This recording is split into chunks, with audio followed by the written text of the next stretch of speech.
Assalamualaikum warahmatullahi wabarakatuh. Nama saya Prayoga Maulana, kelas 12 IPA 3, ingin menjelaskan materi tentang evolusi dalam pelajaran biologi kelas 12 SMA KD 39.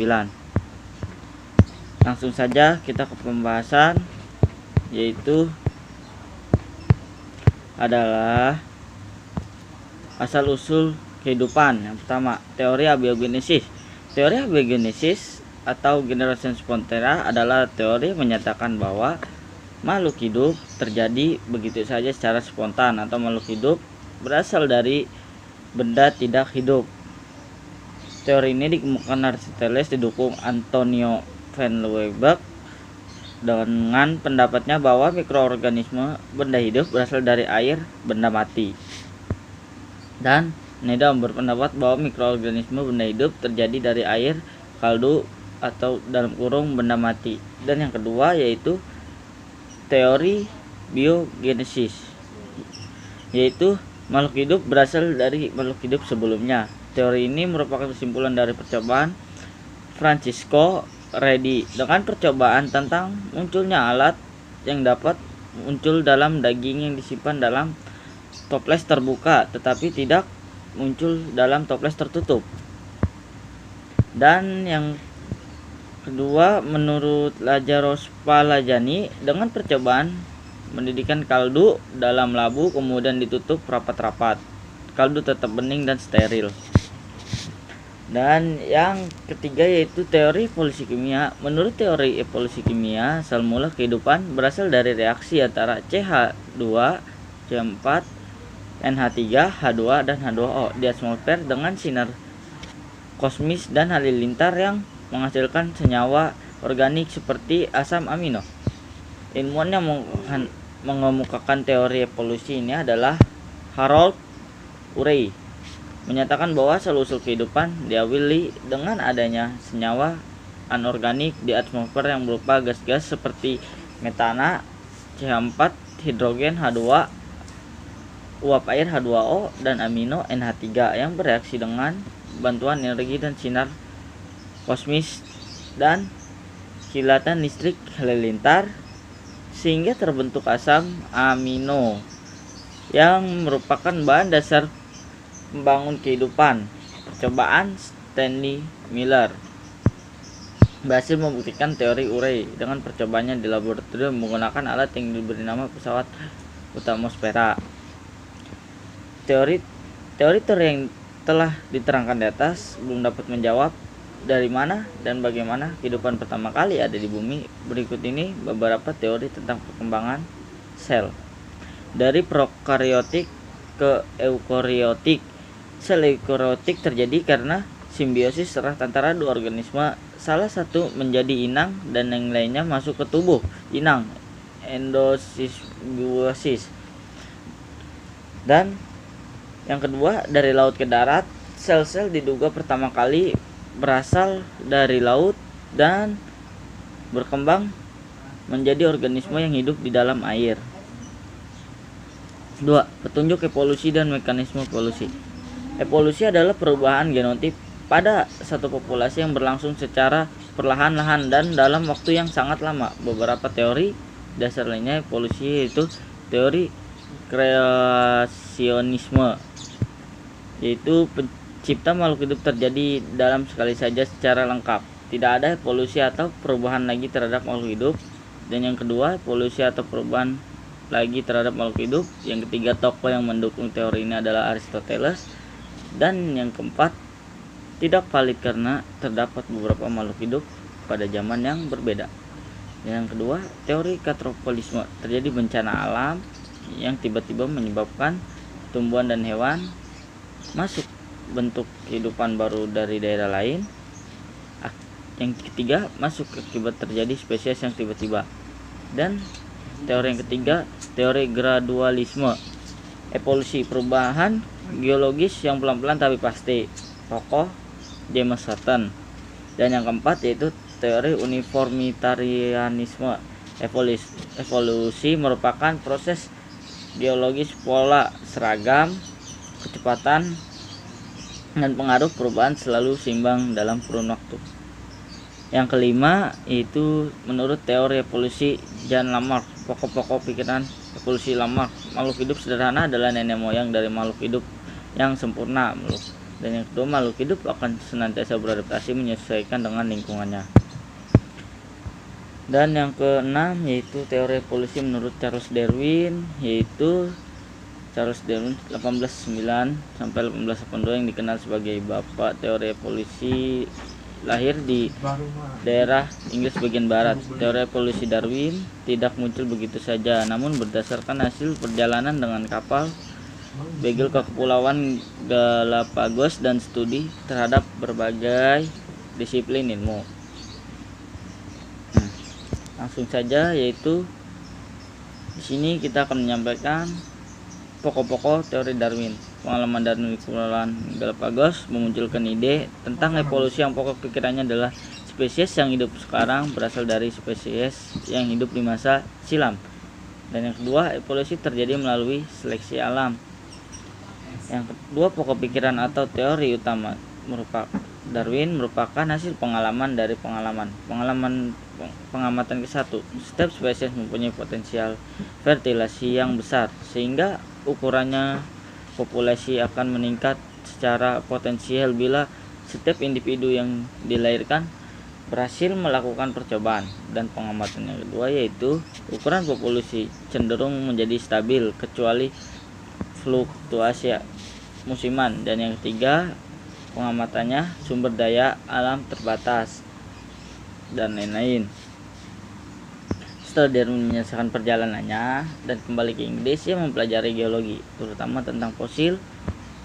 Buku berpengaruh besar terhadap Darwin adalah Principles of Geology, prinsip-prinsip geologi, karang Charles Lyell.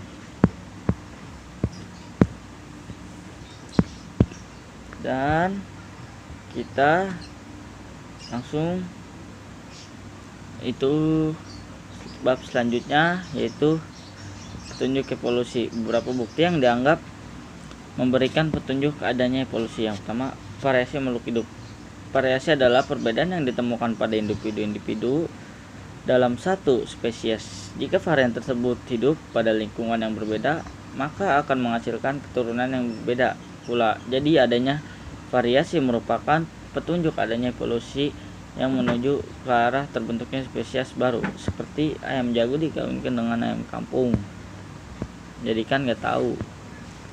Yang kedua, fosil. Fosil yang ditemukan dalam lapisan bumi dari lapisan tua sampai muda menunjukkan adanya perubahan secara berangsur-angsur. Seperti kita lihat gambarnya seperti ini. Dan yang ketiga itu homologi dan analogi organ tubuh. Homologi adalah organ-organ makhluk hidup yang mempunyai bentuk asal dasar yang sama, kemudian berubah strukturnya sehingga fungsinya berbeda. Misalnya sayap burung homolog dengan tangan manusia, kaki depan pada homolog dengan skrip, dan ikan paus.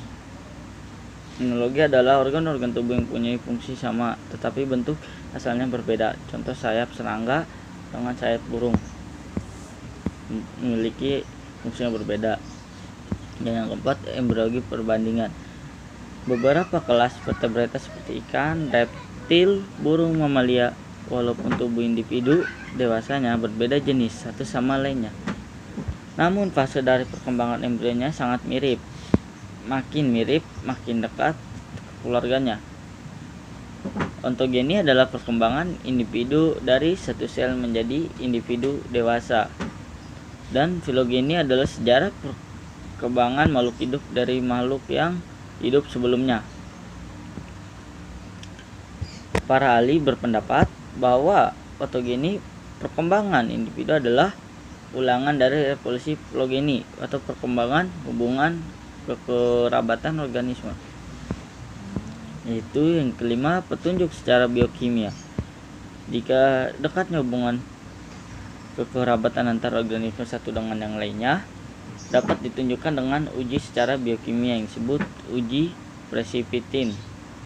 Uji precipitin adalah uji adanya reaksi antara antigen dan antibodi.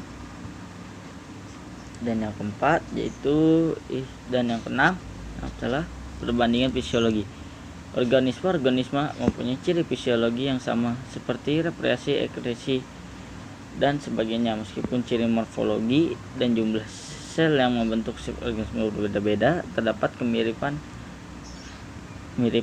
dalam fisiologisnya.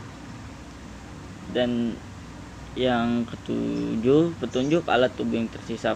Pada manusia dan beberapa jenis hewan dapat dijumpai berbagai alat tubuh yang tidak berfungsi. Alat tubuh manusia yang tersisa antara lain umbai, cacing, appendix, dan tulang ekor. Dan yang kedua itu, mari kita lanjut mekanisme evolusi. Proses evolusi dapat terjadi karena adanya seleksi alam dan variasi genetik, sehingga akan memunculkan sifat-sifat baru yang akan diwariskan pada keturunannya. Adanya seleksi alam mengharuskan semua makhluk hidup berjuang untuk bertahan hidup. Yang berikut faktor-faktor yang berperan dalam mekanisme evolusi. Yang pertama, mutasi. Mutasi merupakan peristiwa yang menyebabkan terjadinya perubahan pada frekuensi gen sehingga mempengaruhi fenotip dan genotip. Mutasi ini bisa menguntungkan atau bahkan merugikan. Yang kedua, genetic drift. Genetic drift merupakan acak pada frekuensi gen pada populasi gen yang disebabkan oleh kematian, migrasi, ataupun isolasi. Genetic drift dapat disebabkan dari dua kondisi. Yang pertama, the bottleneck effect merupakan bencana alam seperti kebakaran, gempa bumi, dan lain-lain. Dan the founder effect, ketika sejumlah kecil dari organisme berpindah ke suatu tempat lain. Yang ketiga, aliran gen. Aliran gen terjadi ketika terjadinya migrasi dan kawin pada individu di antara populasi-populasi. Aliran gen ini sangat bergantung pada jumlah individu datang dan seberapa banyak perbedaan genetik individu-individu yang bergabung. Dan yang keempat, rekombinasi seksual. Adanya kemampuan reproduksi secara seksual pada setiap individu akan menghasilkan keturunan yang dapat berbeda dengan induknya.